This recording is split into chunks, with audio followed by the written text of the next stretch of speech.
Assalamualaikum warahmatullahi wabarakatuh. Jadi kita akan melanjutkan pencatatan untuk perusahaan dagang dengan metode yang kedua, yaitu metode perpenjualan. Biasanya kalau perpenjualan dan periode yang sebelumnya kita belajar tentang periodik. Nah, selanjutnya kita belajar tentang perpetual. Kalau yang periodik, ketika pembelian barang, nanti akan pembelian barang dagang nanti akan masuk ke akun pembelian. Nah, nanti kalau di perpetual, akun pembelian akan dipindahkan atau diganti dengan akun persediaan barang dagang. Kemudian perbedaannya lagi ketika menjual barang dengan metode perpetual pasti akan mengakui HPP. Nah, kalau yang di periodik sebenarnya hanya satu, hanya misalnya penjualan kas pada penjualan ataupun piutang pada penjualan.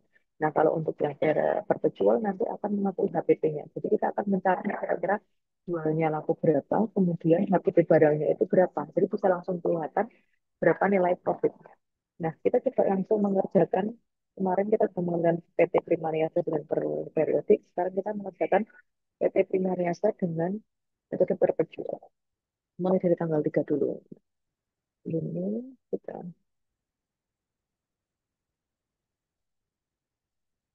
PT Primaniaga. Kalau ada kreditnya penjualan pasti atau debitnya itu piutang dagang, berarti ini adalah jurnal penjualan. Periode Januari 2012,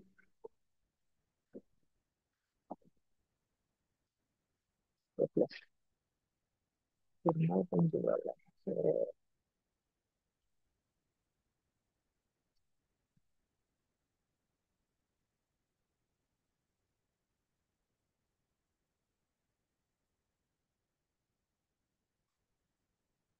Nah, tanggal 3 dulu, menerima pelunasan piutang dari toko pasal. Berarti dia menerima uang, berarti masuk ke jurnal penerimaan kas. Coba tanggal itu. Ini dilengkapi sendiri ya untuk judul perusahaan dan sebagainya. Tanggal 3 bulan 1. Menerima pelunasan piutang hampir sama dengan yang sebelumnya. Karena yang berbeda hanya pas ketika ada pembelian barang atau penjualan barang. Tapi debit berapa tuh? 12.500. Kreditnya adalah piutang karena yang belum masih piutang. Kemudian catat deposit pembantu piutangnya dari PT apa? Toko Mifasol. Toko Mifasol bulan tanggal 3 bulan 1. Lunasan piutang dari piutang kredit 12.500. Kemudian saldonya 0 karena saya belum masuk. Tanggal 4, membeli barang dagang secara kredit 65. Karena barang dagang itu beli secara kredit, berarti itu sudah pembelian. Kita lihat masukkan tanggal 5, tanggal 4 bulan 1. Kemudian, nah kalau di perpetual, di periode kita akan masuk ke pembelian. Kalau perpetual kita akan masuk ke persediaan barang dagang. Lengkapi persediaan barang dagang. Nah, pertamanya di bidang itu kemana? PT Masindo. Kalau pembayarannya nggak ada, berarti kita beli sejumlah 65, masukkan sini, masukkan ke persediaan barang dagang. Kemudian karena dia belum bayar, berarti masuknya ke utang dagang. Terus masuk ke buku pembantu, utang PT Masindo. Kena pakai Excel ya. Tanggal 4 bulan 1, keterangannya dia beli barang dagang, berarti utangnya bertambah sebelah kredit. Saldo utangnya berapa? 65 juta. Begitu. Lanjut tanggal 5 membayar beban perbaikan. Kalau membayar beban perbaikan berarti otomatis dia mengeluarkan kas, berarti masuk ke pengeluaran kas tanggal 5 bulan 1. Sama dengan yang sebelumnya ya PT Primaniaga, nanti dilengkapi sendiri. Ini nih keterangan-keterangannya. Beban perbaikan sebenarnya 3.200.000. Biaya perbaikan sih. Semua yang misalnya nggak ada kolomnya bisa masuk ke akun kerja kerja. 3.200.000, terus nol bebas 3.200.000. Masuk rumah itu tidak, karena tidak memerlukan utang ataupun piutang. Yang keenam, atau tanggal 6, menjual barang dagang. Nah, HPP sebesar 84 dijual secara tunai dengan potongan tunai sebesar 2 juta. Karena menjual secara tunai berarti masuk ke penerimaan kas tanggal 6. 901. Kasnya dapat berapa dia? Kasnya dapatnya karena dibayar tunai dapat potongan tunai potongan penjualannya kita masukkan dulu 2 juta berarti kas diterima sebesar 93 juta. Terus HPP-nya berapa? Nah, ini kas pakai potongan penjualan, total penjualannya 95 juta. Terus HPP-nya atau pulaan barangnya, stok barangnya kemarin berapa? Berarti HPP tulis 84 juta sesuai dengan keterangan atau soal. Nah, HPP ini senilai dengan persediaan barang, uh, harga persediaan barang dagang yang di stok, kemudian dikeluarkan. Ini persediaan barang dagang berkurang setelah kredit 84 juta ini. Nah, jadi dan potongan penjualan ini pasangannya adalah perbandingan penjualan. Senilai 95 juta sudah berhasil dijual dan dibayarkan 93 karena dia memberikan diskon 2 juta. Kemudian berapa sih nilai barang yang sudah kita jual, harga pulaan atau harga stoknya kemarin? Nah, harganya adalah 84 juta. Ini HPP ini adalah setara dengan biaya. Nah, karena barangnya dijual, dari persediaan barang dagang juga berkurang. Persediaan barang dagang berkurang senilai dengan HPP waktu dulu belinya, yaitu di sebelah kredit. Persediaan barang dagang ini adalah masuk dalam kelompok aset. Jadi kalau berkurang sebelah kredit. Menimbulkan buku besar pembantu tidak, tidak, karena tidak ada piutang dan utang yang berkurang. Lanjut lagi, nomor tanggal 8. Membeli lagi tunai dengan potongan tunai 2.500.000. Tunai saya ada pengeluaran kas. Pengeluaran kas tanggal 8. Nah, beli berarti persediaan barang dagangnya bertambah karena dia aset di barang dagang. Ini persediaan barang dagangnya bertambah. Berapa itu persediaan barang dagangnya bertambahnya? Senilai pembeliannya berarti 50 juta. Tapi harga kita cukup membayar berapa? Karena dapat diskon 2.500.000. Kita cukup bayar 47.500. Nah, seperti ini masuk hubungan itu tidak karena tidak ada perubahan utang ataupun piutang. Lanjut nih, tanggal 10 menerima pelunasan piutang dari PT ABC dengan potongan tunai 2 juta. Nah, ini mapiannya PT Primaniaga halaman 141 itu ya. Tak terus di sini deh.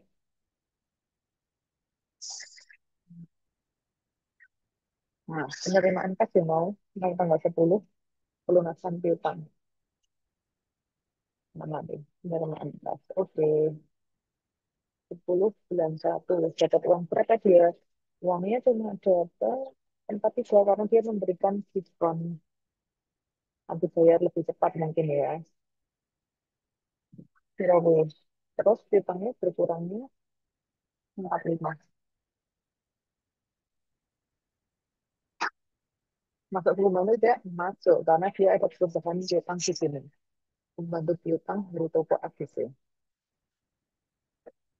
Tanggal 10 bulan 1 piutangnya dilunasin 45, saldonya 0. Oke, lanjut. Membeli peralatan kantor tunai pengeluaran kas. Tanggal peralatan kantor masuk serba serbi atau persediaan. Ini barang yang dipakai sendiri akan masuk serba serbi. Kalau yang dijual kembali akan masuk persediaan barang dagang. Untuk metode berkejual sama dihubungnya dengan metode periodik. Kalau dulu masuknya ke pembelian, kalau ini persediaan barang dagang. Berarti itu peralatan kantor dengan itu berapa? 13,1. Kreditnya pas 80.500. Oke. Hukum bantu tidak masuk karena nggak ada perubahan utang dan piutang. Tanggal 13. Nah, gimana kalau dibayarkan ada yang tunai, ada yang kredit penjualannya. Bisa dijadikan satu habit tunai. Ini misalnya menjual barang dagang seharga 75, di mana sebesar 25 juta dibayar tunai dan sisanya akan dilunasi dengan 2 bulan kemudian. Kita catat di jurnal penjualan aja supaya gampang. Tanggal berapa? 13 bulan 1. Jual kepada toko apa? Anonim, merawat temennya. Nah, dia yang dijual belum dibayarkan berapa piutangnya?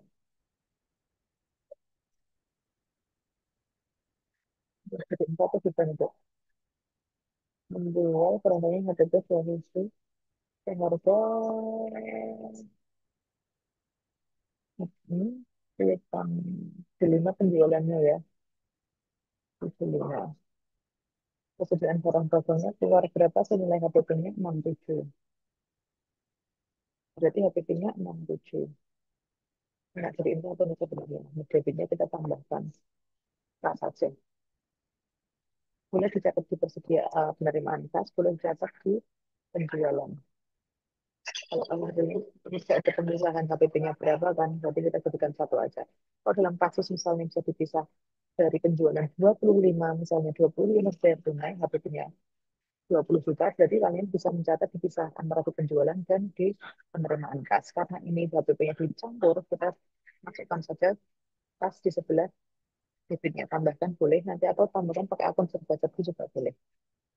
Itu berarti pemainnya 25. Berarti yang masuk piutang 50. Nah, seimbang nggak ya? Seimbang kan? Oke. Berarti masuk buku pembantu, ya masuk debit di toko anonim 50. Untuk membantu piutang. Anonim. Tanggal 13. Oke. Terus kemudian 50 juta debit ya. Saldonya 50 juta. Nah, begitu. Kalau ketika ada jurnal pembelian yang dibayar tunai dan kredit juga sama, kalian perlu catat di jurnal pembeliannya atau di pengeluaran kasnya. Di situ, terus ini penerimaan kas ya, betul. Nah, kalian lanjutkan ini sampai selesai. Nah, nanti terus sama di total ke bawah berapa per akun-akunnya. Nanti akan kelihatan perbedaannya antara periodik dan perpetual. Kalau periodik tidak ada akun HPP dan juga persediaan barang dagang. Kalau di kalau di perpetual nanti akan muncul akun HPP dan persediaan barang dagang. Begitu. Oke, silakan mengerjakan nanti yang dikumpulkan adalah saldo-saldo totalnya ke bawah antara periodik dan perpetual. Kalau yang kemarin tuh bahasa yang periodik udah kan buku besarnya, buku besar yang kita ke bawah saldonya. Nah, itu nanti langsung dipindahkan ke kertas kerja saldo-saldonya. Bentar, ini saya lihat dulu. Oke.